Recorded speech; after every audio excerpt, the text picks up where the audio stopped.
शेर का हमला। एक बहुत ही सुंदर और घना जंगल था। उस जंगल में एक गर्भवती हिरन अपने बड़े बेटे सोनू के साथ रहती थी। हिरन और उसका बेटा सोनू आने वाले बच्चे के लिए बहुत ही खुश थे। एक दिन हिरन आराम कर रही थी कि उसे पेट में हलचल महसूस होने लगती है। तब वो अचानक से उठ जाती है।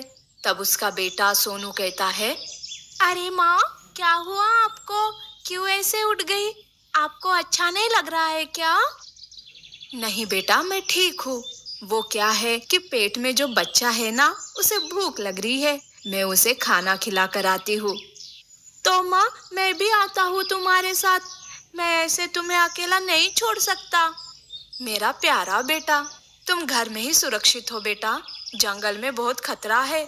मेरी चिंता मत करो, मैं जल्दी ही वापस आ जाऊंगी। हिरन सोनू को समझाती है। तब वो घर में ही रुक जाता है। हिरन खाने की तलाश में घर से दूर निकल चली जाती है। तब तो उसके पेट में और भी हलचल होने लगती है। तब हिरन अपने पेट में पलने वाले बच्चे से कहती है, अरे बेटा, रुक जाओ, थोड़ा सब्र रखो।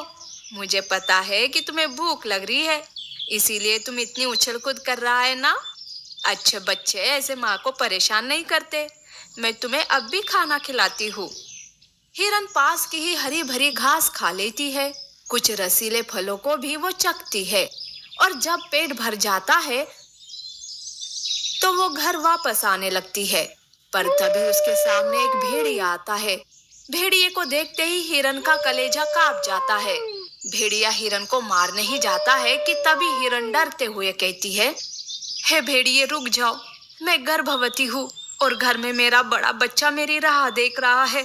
कृपा करो मुझ पर और मेरे बच्चों के खातिर मुझे छोड़ दो। वैसे तुम्हारे भी तो बच्चे होंगे ना, उन्हें भी याद करो और मुझ पर दया करो। तब अचानक से हिरन की बातों से भेड़िए के दिल में दया जाग जाती है और वो कहता है, तुम पर नहीं, पर तुम्हारे बच्चों का सोचकर मैं तुम्हें छोड़ रहा हूँ। अब मेरा मन बदलने से पहले भाग जाओ यहाँ से। हिरन भेड़िए का धन्यवाद करती है और वहाँ से भाग जाती है। हिरन जल्दी जल्दी में घर ही जा रही थी कि तभी उस पर शेर हमला बोल देता है। अचानक से हुए हमले से गर्भवती हिरन नीचे गिर जाती है। हिरन के पैर घायल हो जाते हैं। तब हिरन शेर से याचना करने लगती है, हे शेर, मैं गर्भवती हूँ। घर में मेरा मासूम बेटा है। मेरे अजन्मे बेटे के खातिर मुझे छोड़ दो शेर। चुप कर हिरन, मुझ पर तुम्हारी इन बातों का कोई असर नहीं होने वाला। वैसे मुझे तुम्हारे और तुम्हारे बच्चे से कोई लेना देना नहीं है। मुझे तो बस अपना पेट भरने से मतलब है। तो फिर ठीक है, मुझे कम से कम मेरे बेटे से तो मिलकर आने दो। मुझे बेवकूफ मत बनाओ हिरन। बेटी को मिलने के नाम से भाग जाओगी। अब तो मैं तुम्हें छोड़ूंगा ही नहीं। ऐसा कहकर शेर हिरन पर हमला करने जाता है। तभी वहाँ वही भेड़िया हिरन की मदद करने आता है। वो शेर से हिरन को बचाता है और कहता है, हिरन, तुम भाग जाओ यहाँ से, मैं इस शेर को रोकता हूँ। भाग जाओ जल्दी। हिरन घायल पैरों से भागने लगती है। तो भेड़िया और शेर में लड़ाई शुरू हो जाती है।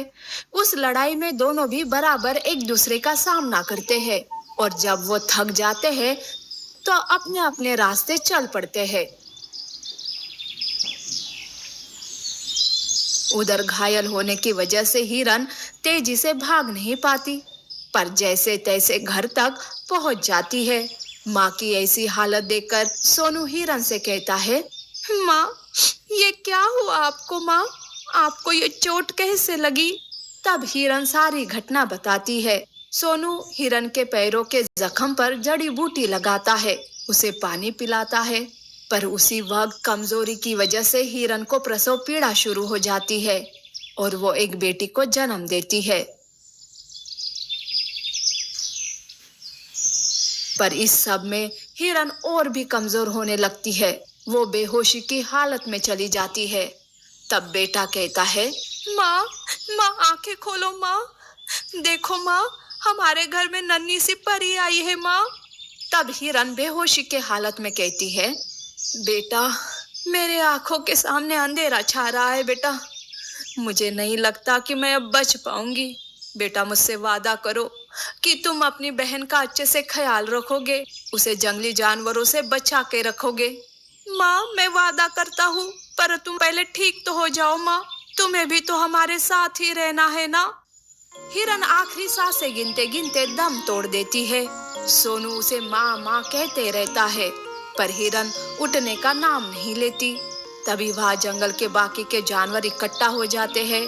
उसमें से बंदरिया कहती है, बेटा रो मत, अब तुम्हारी माँ कभी नहीं उठने वाली, वो गहरी नींद में चली गई है बेटा।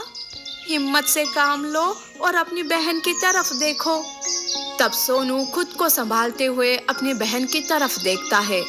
उसका मासूम चेहरा देखकर वो अपने सारे गम भुला देता है। माँ के जाने के बाद से एक भाई ही अपनी बहन की माँ और बाप बन जाता है और अपनी बहन को जंगली जानवरों से बचाते हुए माँ को दिया हुआ वादा निभाते रहता है।